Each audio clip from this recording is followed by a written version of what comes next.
अगर जवाहरलाल नेहरू की जगह सरदार पटेल भारत के पहले प्रधानमंत्री बन जाते तो जम्मू कश्मीर को लेकर शायद कभी विवाद ना होता। भारत और पाकिस्तान के बीच कश्मीर कभी मुद्दा ही नहीं बनता। ये इतिहास की बात है जिसे अब हम बदल नहीं सकते। लेकिन अगर सरदार वल्लभ भाई पटेल देश के पहले प्रधानमंत्री बनते तो भारत की तस्वीर आज कुछ अलग होती। पीओके शायद आज भारत का हिस्सा होता, क्योंकि सरदार पटेल कश्मीर का मुद्दा लेकर कभी संयुक्त राष्ट्र में नहीं जाते और ना ही यह मुद्दा किसी अंतर्राष्ट्रीय मंच पर पहुंच पाता।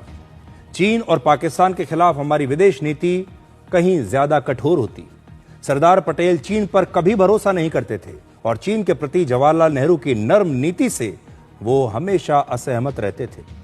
भारत संयुक्त राष्ट्र की सुरक्षा परिषद का स्थायी सदस्य भी हो सकता था। चीन से पहले भारत को सुरक्षा परिषद का स्थायी सदस्य बनने का प्रस्ताव मिला था, लेकिन तब जवाहरलाल नेहरू ने चीन को सदस्य बनाने का समर्थन किया था। लेकिन अगर सरदार पटेल प्रधानमंत्री होते तो वैसा कभी नहीं करते। अगर सरदार पटेल प्रधानमंत्री बन गए होते तो भारत में नक्सलवाद, खालिस्तान और उल्फा जैसे अलगाववादी आंदोलन शायद कभी शुरू ही ना होते। सरदार पटेल हमेशा देश की एकता के लिए बहुत कठोर फैसले लेते थे। उन्होंने आजादी के बाद देश की 562 रियासतों का भारत में विलय किया था। हैदराबाद और जूनागढ़ रियासत को भारत का हिस्सा बनाने के लिए उनके खिलाफ सेना का भी प्रयोग किया था।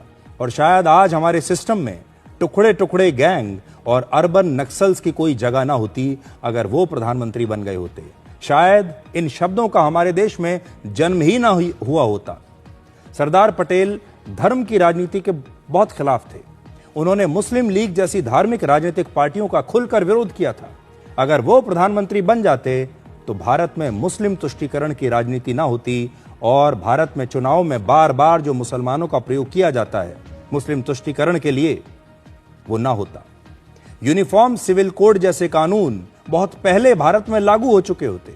अगर सरदार पटेल भारत के पहले प्रधानमंत्री होते तो शायद भारत की आर्थिक स्थिति भी कहीं ज्यादा बेहतर होती। उनकी आर्थिक सोच नेहरू से बिल्कुल अलग थी। सरदार पटेल मातृभाषा और हिंदी भाषा को प्राथमिकता देते थे।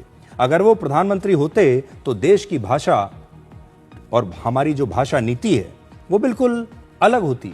आज हिंदी भाषा को ज्यादा सम्मान मिलता। सरदार पटेल देश को शक्तिशाली बनाने की बात करते थे, जबकि जवाहरलाल नेहरू डिफेंस से ज्यादा अंतर्राष्ट्रीय कूटनीति पर जोर देते थे।